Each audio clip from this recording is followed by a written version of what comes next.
બનાવ્યો હતો અને એ મહેલમાં રાવણ સંગીતની મહેફિલ કરતો. મંદોદરીને લઈને રાવણ એ મહેલમાં ગયો છે. વાજિંત્ર વગાડનારા વાજિંત્રો વગાડે છે ને રાવણ જ્યારે બૂમ પાડે ને ત્યારે સ્વર્ગમાંથી ઇન્દ્રને રાવણને ખુશ કરવા અપ્સરાઓ મોકલવી પડતી. આટલો તો રાવણનો પ્રતાપ હતો. આજ બધાયના મનમાં રાવણના બળમાં શંકા જાગીને એટલે રાવણે ઇન્દ્રને કહી સ્વર્ગમાંથી અપ્સરાઓ આવી, ગંધર્વો વાજિંત્ર વગાડે છે, અપ્સરાઓ નૃત્ય કરે છે અને રાવણ પણ ત્યાં નશામાં ચકચૂર બન્યો છે.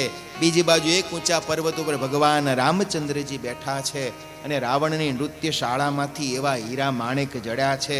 એનું સંગીત, એનો ચમકારો આખી લંકામાં ફેલાય છે. હનુમાનજી મહારાજને પ્રભુ રામચંદ્રજીએ પૂછ્યું, આ શું છે? આ તો રાવણ પોતાના નૃત્ય શાળામાં બેઠો સંગીતની મહેફિલ મનાવે છે. હનુમાનજી પ્રભુ જરાક એને ટપાલ તો લખો, આપણે આવી ગયા છીએ. એ જ સમયે ભગવાન રામચંદ્રજીએ બાણ ચલાવ્યું. પ્રભુ રામના બાણથી કેવું બાણ ચલાવ્યું? છત્ર મુકુટ તાટંક તવ હતે એક હી બાન, સબકે દેખત મહી પરે મરમ કોઈ ન જાન. ભગવાને એવું બાણ ચલાવ્યું. અહીંથી પ્રભુએ બાણ છોડ્યું. રાવણનો મુગટ, રાવણની ઉપર જે છત્ર હતું એ છત્ર અને મંદોદરીના કાનના કુંડળ, મંદોદરીએ કાનમાં જે પહેર્યા હતા કુંડળ, આ ત્રણેય કપાયા, ત્રણેય નીચે પડ્યા અને બાણ પાછું રામ જોડે પાછું આવતું રહ્યું. બધા વિચાર કરે છે આ ત્રણેય વસ્તુ એક સાથે ક્યાંથી કપાઈને પડી? આની કોઈને ખબર પડી નહીં, પણ મનમાં રાવણ જાણી ગયો કે આજ જરૂર પ્રભુ રામે મને પ્રતાપ દેખાડ્યો છે. બીજે દિવસે સવારે હવે શું કર્યું એની માટે બધા ભગવાન રામચંદ્ર સેનામાં બધા વડીલો આગેવાનો ભેગા થયા. જાંબવંત બહુ જ પીઢ છે, વૃદ્ધ છે. એને કહ્યું, પ્રભુ કોઈ પણ સમસ્યાનો ઉપાય યુદ્ધ નથી. આ વિચાર કરજો, આ લાખો વર્ષ પહેલાની આ વાત છે. પ્રભુ કોઈ પણ સમસ્યાનો ઉપાય યુદ્ધ નથી, એટલે યુદ્ધ વગર એ સમસ્યાના ઉકેલ લાવવાનો પ્રયત્ન છેલ્લે સુધી બંને પક્ષે કરવો જોઈએ. ભલે આપણે પુલ બાંધીને આવી ગયા છીએ તો પણ હજી એકવાર રાવણને આપણે મોકો આપવો જોઈએ. કેવી રીતે? તો કે આપણે દૂત રાવણની સભામાં મોકલો, છેલ્લો પ્રયત્ન કરી જુઓ. રાવણ જો હજી માની જાય તો આપણે યુદ્ધ કરવું નથી. રાવણની સભામાં દૂત મોકલવાનો નિર્ધાર થયો. દૂત તરીકે કોને મોકલવા આ વિચાર કરતા અંગદ ઉપર બધાયની મતિ ઠરી છે. અંગદ શૂરવીર પણ છે, વિવેકી પણ છે, નીતિના પણ જાણકાર છે. માટે રામનો સંદેશો લઈ અંગદને રાવણની સભામાં મોકલવા આવો નિર્ધાર થયો. ભગવાન રામના દૂત બનીને અંગદ રાવણની સભામાં આવ્યા. વાનરના રૂપમાં છે. રાવણે પ્રથમ તો જરાક એમનો તિરસ્કાર કર્યો. બેસવા આસન પણ આપ્યું નહીં. બેસવા આસન ન આપ્યું એટલે અંગદ કે મારે ક્યાં તમારા આસનની જરૂર છે. અંગદે પણ પૂંછડું લંબાવી લંબાવી લંબાવી લંબાવી અને રાવણ કરતા પણ ઊંચું આસન કરી અને એના ઉપર અંગદ બેઠા. બોલો હવે વાત કરીએ.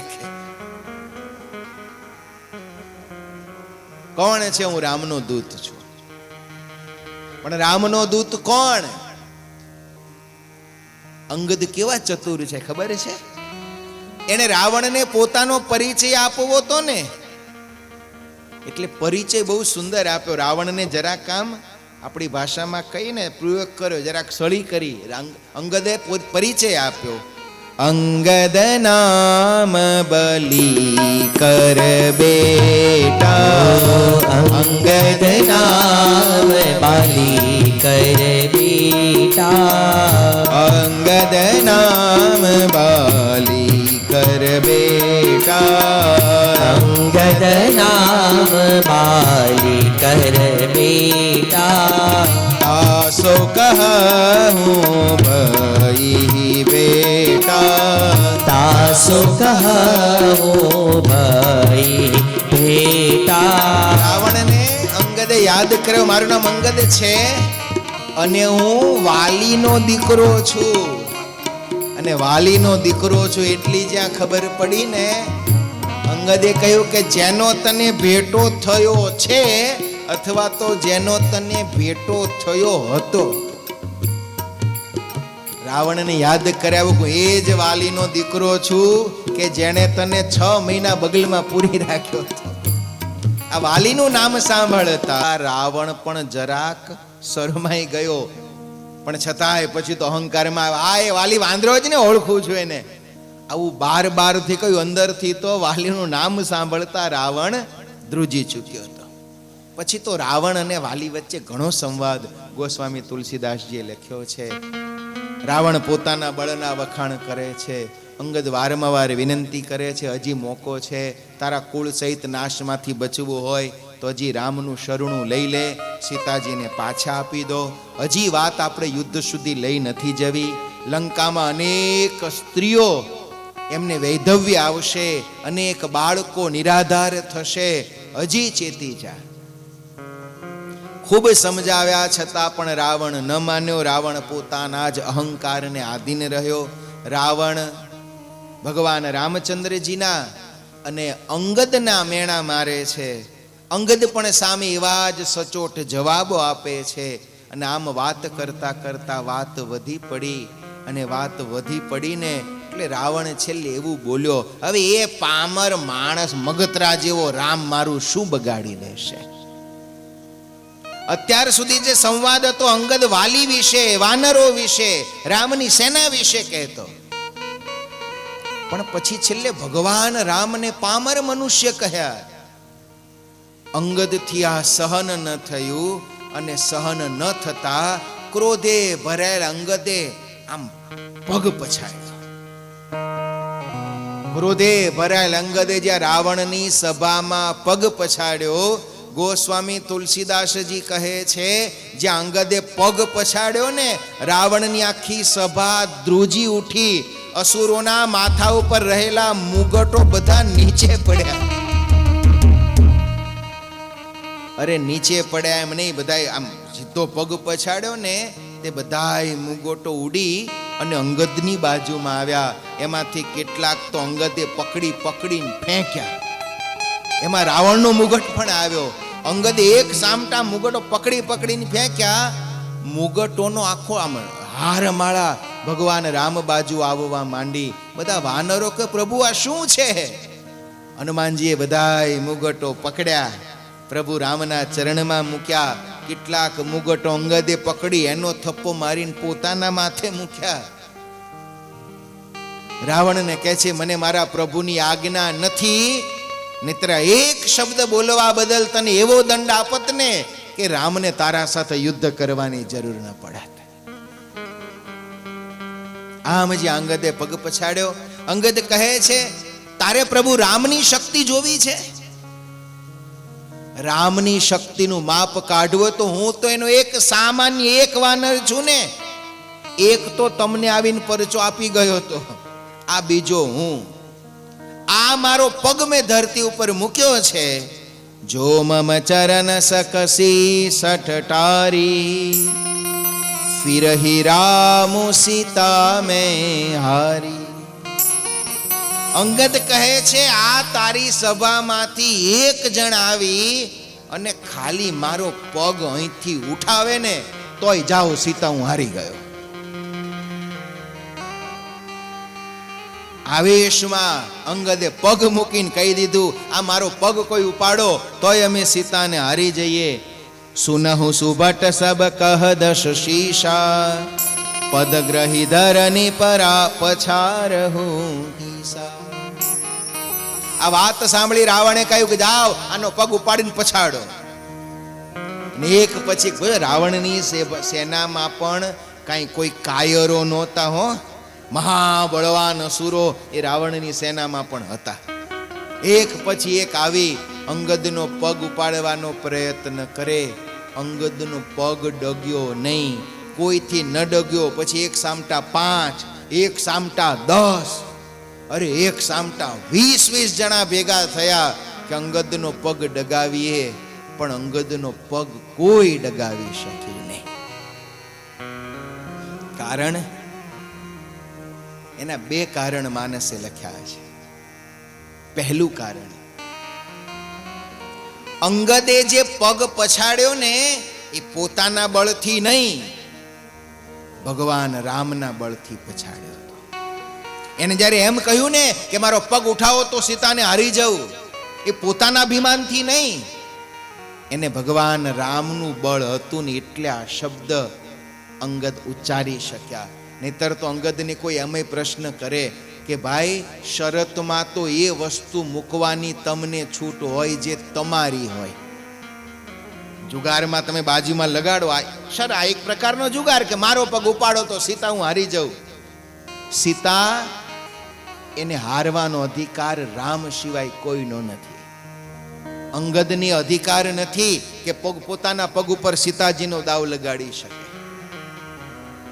પણ એ ઘડીએ અંગદ ન રહ્યા, અંગદ રામમય બન્યા અને એટલે અંગદ પગ હટાવો તો હું સીતાજીને હારી જાઉં. બીજું, જ્યારે અંગદે પગ મૂક્યો ને ત્યારે સીતાજી ધરતીના દીકરી છે ને, જનક રાજાને હળ ચલાવતા પૃથ્વીમાંથી પ્રાપ્ત થયા હતા. માતા પૃથ્વીને થયું આ પગ જો હટશે તો મારી દીકરી આજ હારશે.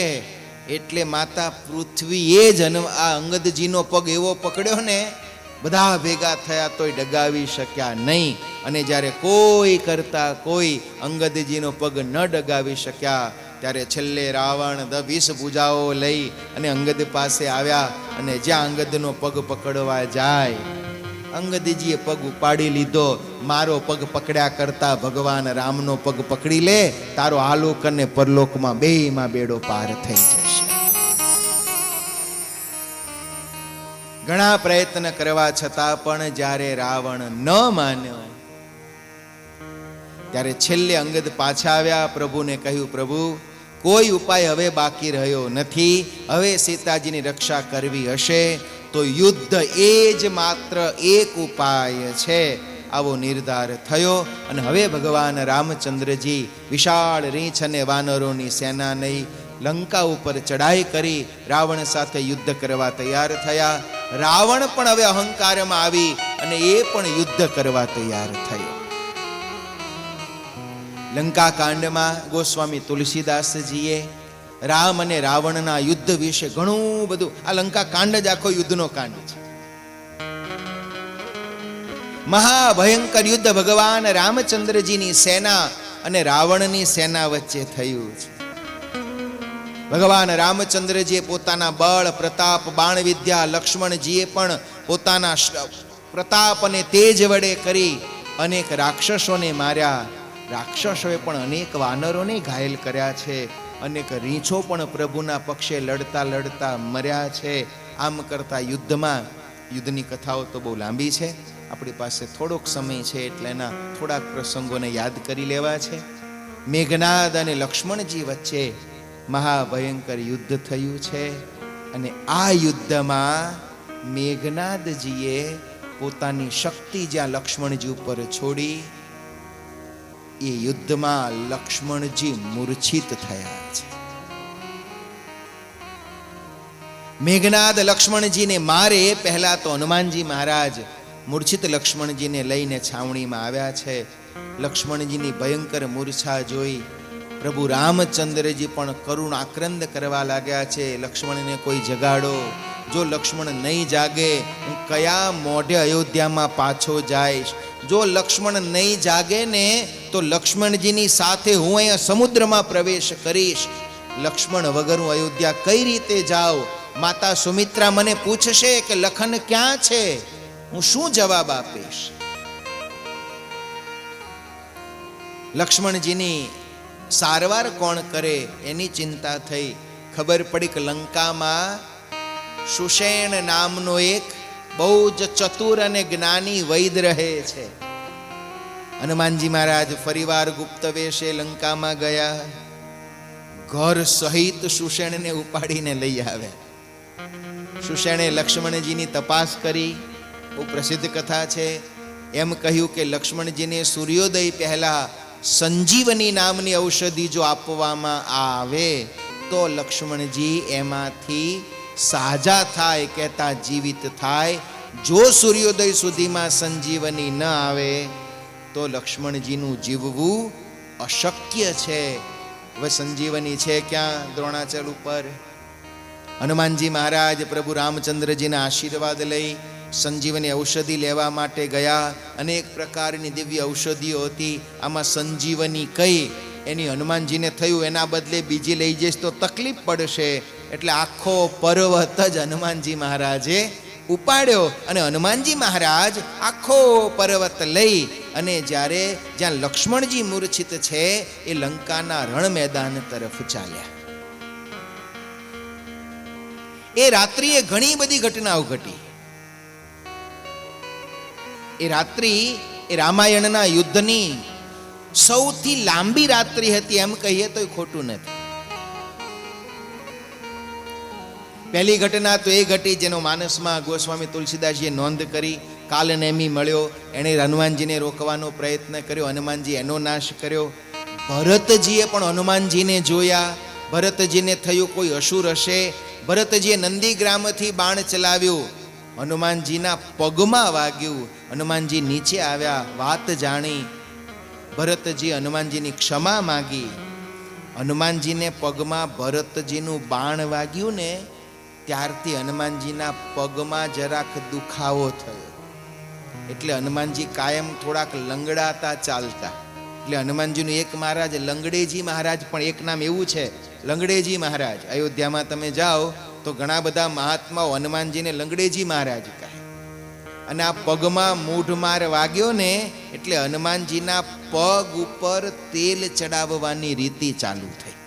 આપણે જે હનુમાનજીને તેલ ચડાવીએ છીએ એ મૂળ રીતિ તો હનુમાનજીના પગમાં આ ભરતજીનું બાણ વાગ્યું ને જેમ આપણને મૂઢમાર વાગ્યો હોય તો થોડી તેલની માલિશ કરીએ, એમ હનુમાનજીના ઘૂંટણ ઉપર તેલ ચડાવવાની રીતિ હતી. પણ આ બધા ભક્તોની ભાવના બહુ ને હવે ઘૂંટણ એક બાજુ રહી ગયો ને આપણે હનુમાનજીનો હવે આખા શરીરને તેલથી અભિષેક કર્યા કરીએ છીએ.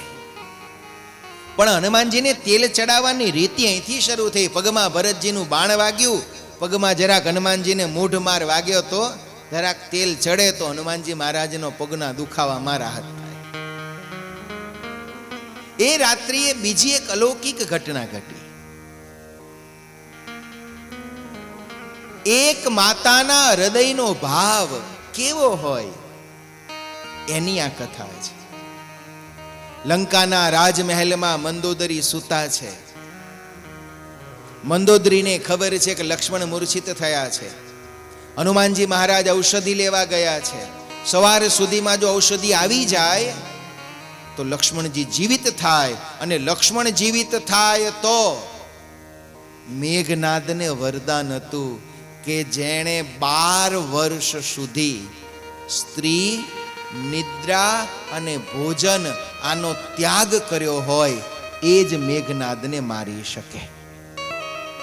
12 વર્ષ સુધી જેણે નિદ્રા ન લીધી હોય, જેણે બ્રહ્મચર્ય રાખી સ્ત્રીનો સંગ ન કર્યો હોય, અને જેણે કોઈ રાંધેલું ભોજન ન લીધું હોય, આવો બળવાન પુરુષ મેઘનાદનો નાશ કરી શકશે.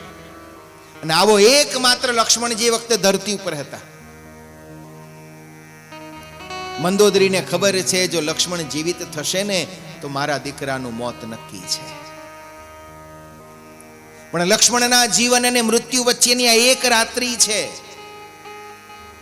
હનુમાનજી ઔષધિ લેવા તો ગયા છે, પણ ભગવાન કરીને એવું થાય કે હનુમાનજી પહોંચે એ પહેલા રાત પૂરી થઈ જાય તો મારો દીકરો બચી જાય. અને એટલે મંદોદરી જાગ્યા. એક સફેદ કપડું લીધું, મહેલમાં દીવો બળતો હતો એની મેશ લીધી, અને કાળી મેશથી સફેદ કપડા ઉપર મંદોદરીએ એક ચિત્તાનું ચિત્ર દોર્યું, અને પોતાના પલંગમાંથી ઊભા થઈ મંદોદરી રાજમહેલની અગાસીમાં આવ્યા. એ સફેદ કપડામાં કાળી મેષથી દોરેલા ચિત્તાનું ચિત્ર લઈ આકાશ સામે ધરી અને મંદોદરી ઊભા રહ્યા. અચાનક રાવણ જાગ્યો. પથારીમાં મંદોદરીને ન જોયા, દ્રાસકો પડ્યો. ક્યાંક કોઈ તોફાની વાનર આવીને ઉપાડી તો નથી ગયો ને? યુદ્ધનો સમય છે, બીક લાગી. મંદોદરી મંદોદરી આમ કરીને રાવણ જ્યાં મંદોદરીને શોધે છે ત્યાં જોયું તો અગાસીમાં મંદોદરી આમ કપડું લઈને ઊભા છે. રાવણને નવાઈ લાગી. પાસે જઈને પૂછ્યું, શું કરો છો? મંદોદરી સંકોચાઈ ગયા, કપડું સંતાડી દીધું. કઈ નહીં. કઈ નહીં શું? અડધી રાત્રે આમ કંઈક લઈને ઊભા હતા, શું કરો છો? મંદોદરી કહે છે, પતિદેવ કઈ નહીં. રાવણ કહે, પણ મને કહો તો ખરા. મંદોદરી કહે છે, પતિદેવ આ એક સ્ત્રીના હૃદયના, એક માતાના હૃદયનો ભાવ છે, એ તમને નહીં સમજાય. અને વાત મંદોદરીની સાવ ખોટી પણ નથી. આપણા શાસ્ત્રો પણ કહેતા હતા અને હવે તો વિજ્ઞાન પણ કહે છે, સ્ત્રી ચિત્ત અને પુરુષ ચિત્ત આ બે બહુ જુદા છે.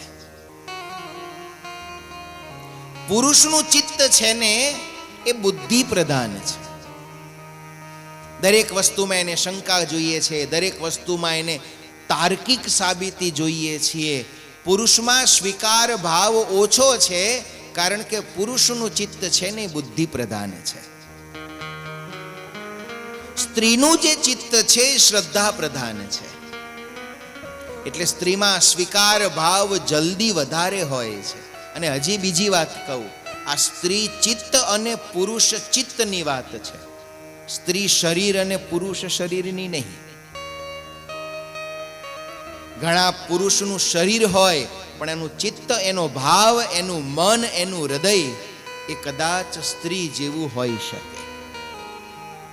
અને ઘણાનું શરીર સ્ત્રીનું હોય પણ હૃદયનો ભાવ એનો પુરુષ સમાન હોઈ શકે. એટલે જ જો ભાગવતમાં ભક્તિ માર્ગમાં ગોપી ભાવની ભક્તિ છે.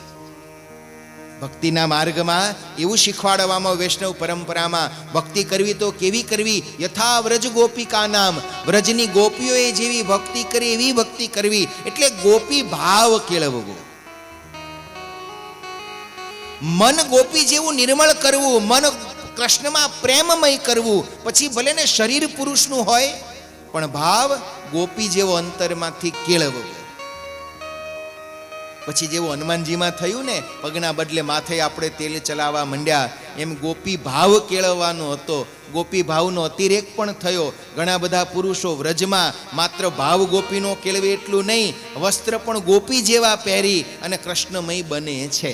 આમાં કેટલાક સાચાઈ હોય છે ને કેટલાક ખોટાઈ હોય છે. મન ગોપી બનાવવાનું છે, તન નહીં. પુરુષ ચિત્ત છે ને તર્ક પ્રધાન છે. એટલે રાવણને મંદોદરીએ કહ્યું કે તમે રહેવા દો, હું વાત કહીશ ને તમે હસશો, મારી વાત તમને નહીં સમજાય. રાવણ કે કહેતો ખરા. ત્યારે મંદોદરીએ એ કપડામાં દોરેલો ચિત્તો બતાવ્યો. શું કરે છે? મંદોદરીએ કહ્યું કે મારા દીકરાના જીવન અને મૃત્યુ વચ્ચે આજની રાત છે. રાતની માપણી ચંદ્રની ગતિ ઉપર છે. ચંદ્રના રથને હરણ ખેંચે છે. હું હરણને આ ચિત્તો બતાવું છું. આ ચિત્તો જોવે, હરણ ડરે, ભાગે. અને ચંદ્ર જો જલ્દી ભાગે તો રાત જલ્દી પૂરી થાય, અને રાત જલ્દી પૂરી થાય તો મારા દીકરાના જીવનની શક્યતાઓ વધી જાય. રાવણ હસી પડ્યો. આ ક્યાં તારો કાગળ ઉપર દોરેલો ચિત્તો, ક્યાં હરણ? મંદોદરીએ કહ્યું કે એટલે જ પતિદેવ કહું છું, મારા મનની વાત તમને નહીં સમજાય. બીજી બાજુ અયોધ્યાના રાજમહેલના ચોકમાં માતા સુમિત્રા અડધી રાત્રે જાગ્યા, વીણા લીધી. ને એવી મધુર વીણા માતા સુમિત્રા અડધી રાત્રિએ વગાડે છે. કૌશલ્યાએ પૂછ્યું કે બેન શું કરો છો? હું વીણા વગાડું છું. ચંદ્રના રથને હરણ જોડ્યા છે. હરણને સંગીત બહુ વાલું હોય આ મારી વીણા સાંભળી અને હરણ જો 2 ઘડી ઊભા રહી જાય તો રાત 2 ઘડી લાંબી થઈ જાય, તો હનુમાનજીને ઔષધિ લાવવાનો સમય 2 ઘડી વધારે મળી જાય તો મારા લક્ષ્મણને જીવવાની શક્યતાઓ વધી જાય. સજોગણ ચિતરે ચિત્તો, વિજોગણ વગાડે વીણા. એ આ રામાયણના યુદ્ધની રાત્રિ છે. પછી તો હનુમાનજી આવ્યા, લક્ષ્મણજીને ઔષધિ આપી અને સંજીવની ઔષધિ દ્વારા લક્ષ્મણજી પુનર્જીવિત થયા છે. ફરી પાછા યુદ્ધનો આરંભ થયો છે. બીજા દિવસે મેઘનાદ ફરી યુદ્ધમાં આવ્યો છે. એ યુદ્ધમાં ભગવાન રામચંદ્રની જ સાથે યુદ્ધ કરતા કરતા મેઘનાદે ભગવાન રામચંદ્રજીને પણ નાગપાશમાં બાંધી દીધા છે. પ્રભુ રામચંદ્રજી નાગપાશમાં હાથ પગ એવા સજ્જડ બંધાયા છે, છૂટી શકાતું નથી. ત્યારે ગરુડજીને બોલાવ્યા. ગરુડજી આવીને ભગવાનને નાગપાશમાંથી છોડાવ્યા. પણ ભગવાનને છોડાવતા ગરુડજીના મનમાં શંકા થઈ કે જેને મારે છોડાવવા પડે આવો ભગવાન હોય. ગયા ભોળાનાથ પાસે, પ્રભુ મારા આ ભગવાન આવા હોય? જે શંકા ભવાનીને થઈ હતી, આમ પત્નીને શોધતા ફરે ભગવાન હોય? જે શંકા ભરદ્વાજ મુનિને થઈ હતી, રામ કવન પ્રભુ પૂછો હોય તોહી, ત્યાંથી રામચરિતમાનસનો આરંભ છે. એક રામ અવધેશ કુમારા, એક રામ તો અયોધ્યાના રાજકુમાર છે અને બીજા રામ સ્વયં ભગવાન બ્રહ્મ છે. તો ભગવાન માણસ કેમ ને માણસ છે તો ભગવાન કેવી રીતે? એ જ શંકા જ ગરુડજીને થઈ. ગરુડજી ગયા ભોળાનાથ પાસે. ભોળાનાથે એમને કાગભૂષણજીજી પાસે મોકલ્યા. એટલે ત્યાંથી આ કાગભૂષણજી અને ગરુડજીની રામાયણનો આરંભ થયો. ફરી પાછું મેઘનાદ અને લક્ષ્મણજી વચ્ચે મહાભયંકર યુદ્ધ થયું અને એ યુદ્ધમાં હવે મેઘનાદનો અંતકાળ આવ્યો હતો. દેવોએ પ્રાર્થના કરી, પ્રભુ અહંકારીનો અહંકાર ખૂબ વધ્યો છે, આપ એનો નાશ કરો. ભગવાન અને લક્ષ્મણજીએ આજ મેઘનાદ સાથે મહાભયંકર યુદ્ધ કર્યું અને એ યુદ્ધમાં લક્ષ્મણજી એટલા ક્રોધે ભરાયા, મેઘનાદના હાથ કપાણા, એનું મસ્તક કપાણું. મસ્તક આવ્યું ભગવાન રામચંદ્રજી પાસે. એના બંને હાથ કપાઈ અને મેઘનાદના પત્ની હતી સુલોચના, જે વાસુકી નાગના દીકરી હતા, પોતાના રાજમહેલમાં બેઠા હતા. આમ લોહી નીતરતા બંને મેઘનાદના હાથ કપાઈ અને સુલોચનાના મહેલમાં જઈને પડ્યા. પોતાના પતિના કપાયેલા હાથ જોયા, સુલોચનાને આઘાત લાગ્યો. મનમાં થયું, ઇન્દ્રને જીતે એવો મારો પતિ, એને મારનાર કોણ હશે? સુલોચના પરમ પતિવ્રતા સ્ત્રી છે. હો, આ કથાઓ આપણને મનાવી નથી. સમય થયો છે છેલ્લી સુલોચનાની બહુ મજાની કથા છે એટલે કહી દઉં. સુલોચનાએ પોતાના પતિના હાથને કહ્યું, પતિદેવ, તમે આવા મહાન બળવાન, 12 વર્ષ સુધી આહાર, સ્ત્રી અને નિદ્રાનો ત્યાગ કરે એ જ તમને મારી શકે. આ જગતમાં એવો કોણ પાક્યો જેણે તમને માર્યા? મારું પાતિવ્રત સાચું હોય ને તો મને લખીને બતાવો. કપાયેલા હાથને સુલોચનાએ કહ્યું અને મેઘનાદના કપાયેલા હાથ ધ્રુજ્યા. કલમ કાગળ લાવ્યા અને મેઘનાદના કપાયેલા હાથે લક્ષ્મણજીની યશોગાથા લખી. દેવી, જેણે મારા હાથ કાપ્યા ને જેણે મારું મસ્તક કાપ્યું, આ જગતનો કોઈ પામર મનુષ્ય નથી. એ લક્ષ્મણજી તો સર્વશક્તિમાન છે. અને આજ એ કાગળ લઈ અને સુલોચના ગયા રાવણ પાસે. રાવણને સુલોચનાએ સમજાવ્યા, પિતાજી હવે તો માનો, આ તમારો દીકરો મરતા મરતા લખે છે, એની સામે લડ્યા જેવું નથી. તોય અભિમાની રાવણ ન માન્યો. એ કાગળ લઈ સુલોચના ગયા મંદોદરી પાસે. મંદોદરીએ સુલોચનાના ઓવારણ, દીકરી તો બહુ ભાગ્યશાળી, આપણે બે ભાગ્યશાળી. તારો પતિ રામના દર્શન કરતા કરતા એનું મસ્તક કપાણું, મારા દીકરાનું મસ્તક રામના દર્શન કરતા કરતા કપાણું. આપણા બંનેના ધન્ય ભાગ્ય છે. પણ હવે અગ્નિ સંસ્કાર કરવો કેવી રીતે? હાથનો તો થાય નહીં ને, મસ્તક તો જોઈએ ને. મંદોદરીએ સુલોચનાને કહ્યું કે તું રામ પાસે જા, રામ પરમ દયાળુ છે, શરણે જઈને મસ્તક માગીશ ને મસ્તક તને પાછું આપી દેશે. સુલોચના આવ્યા છે ભગવાન રામ પાસે. મેઘનાદની પત્ની, એનો ભરોસો કોણ કરે યુદ્ધના સમયમાં? પ્રભુ એમને પાસે બોલાવ્યા. સુલોચને હાથ જોડી કહ્યું, પ્રભુ મારા પતિનું મસ્તક મને આપો, મસ્તક વગર અગ્નિ સંસ્કાર કેવી રીતે કરીશ? સુલોચનાજીની પ્રાર્થના સાંભળી ભગવાને એ મસ્તક આપ્યું છે. પણ ભગવાને જ્યારે મસ્તક આપ્યું ત્યારે સુગ્રીવ જરાક હસ્યા. સુગ્રીવે સુલોચનાને કહ્યું કે આ તારો પતિ તારી બધી વાત સાંભળે છે, એનું પ્રમાણ શું? સુલોચના કહેનું પ્રમાણ એ કે હમણાં મારા પતિનું કપાયેલું મસ્તક હસશે. કપાયેલું મસ્તક, કપાયેલા હાથે લક્ષ્મણજીનો મહિમા લખ્યો. સુલોચનાએ કહ્યું મારું પાતિવ્રત્ય જો સત્ય હશે ને તો મારા કપાયેલા પતિનું મસ્તક હસશે. વાનરો બધા જોઈ રહ્યા. થોડી વાર સુધી મેઘનાદનું મસ્તક હસ્યું નહીં. સુગ્રીવ મેણા મારવા લાગ્યો અને ત્યારે મેઘનાદનું કપાયેલું મસ્તક હસ્યું. હસીને કીધું, સુગ્રીવ હું એ હસું છું કે મારી પત્ની તો રામથી આટલા દૂર છે તો એને આ રામ ભગવાન છે ભરોસો છે, અને તું આટલા સમયથી સાથે રહે છે તોય હજી તને એવો ભરોસો આવ્યો નહીં ને, એનું મને હસવું આવે છે. મેઘનાદનું મસ્તક લઈ સુલોચના આવ્યા અને પછી ચિતા તૈયાર કરી મેઘનાદનું મસ્તક ખોળામાં મૂકી અને સુલોચના પણ પતિની પાછળ સતી થયા અને સુલોચના સ્વર્ગલોકમાં સીધાવ્યા. પછી તો કુંભકર્ણને જગાડ્યો. ભગવાને કુંભકર્ણનો નાશ કર્યો.